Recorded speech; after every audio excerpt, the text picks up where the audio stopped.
आलेला एक अनुभव मी तुम्हाला शेअर करतो. मी एकदा खेडेगावातून शहराकडे येत होतो.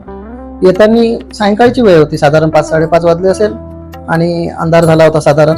आणि मी हळूहळू मोटरसायकलने येत होतो. तर येता येता एका मुलाने मला हात दाखवला. कदाचित तो शाळेत शिकणारा मुलगा असावा. त्याच्याजवळ दप्तर वगैरे दिसलं मला. तर मी सिंगल असल्यामुळे गाडी थांबवली आणि त्याने म्हटलं मला समोरच्या गावाला जायचं, लिफ्ट द्या. तर मी त्याला बसून घेतलं आणि घेऊन आलो.